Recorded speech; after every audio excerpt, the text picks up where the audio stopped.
Good afternoon, Howard University. I'm sorry that I am not joining you this afternoon. I have had to stay in New York today because coronavirus has forced us to cancel a very key meeting of the United Nations, which brings thousands of women, governments, activists to New York every year, which is the Commission on the Status of Women. The cancellation of this meeting has caused us many challenges which I'm now forced to address with member states. And I needed to tackle that issue today. But let me say that this year is an important year. It marks the 25 years of the implementation of the Beijing Platform for Action.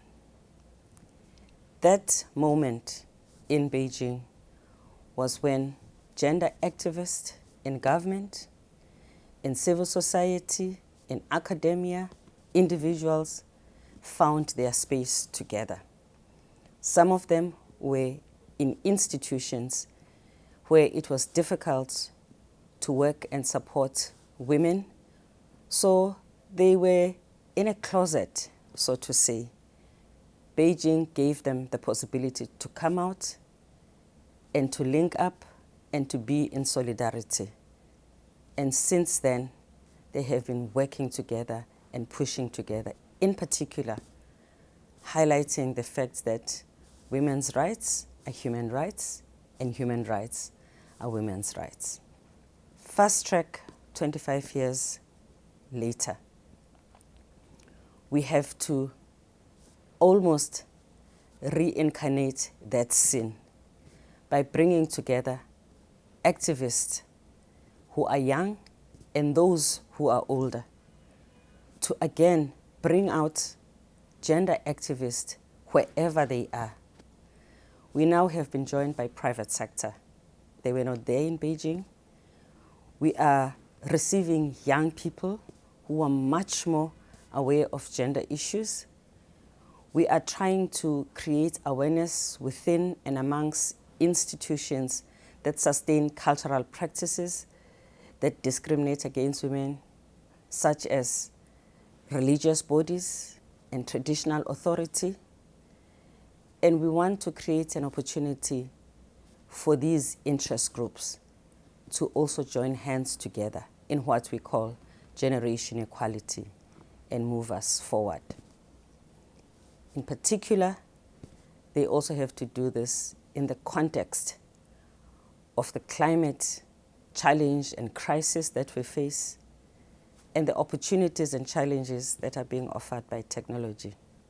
So to you, as a university, I hope you are able to take your space and make sure that the understanding of the importance of climate action and what it can do to gender equality is understood by the students you teach. The understanding of the importance of technology that addresses the notion of leaving no one behind is also addressed. That in business schools, your graduates will understand that it is not only about shareholder value, it is not only about the competition, it is also about making sure that you pay equally and there is equal pay. It is about also understanding that you need women to be represented in your management because that is good governance. Good governance is not only about putting institutional mechanism to run an organization, it is also about being inclusive.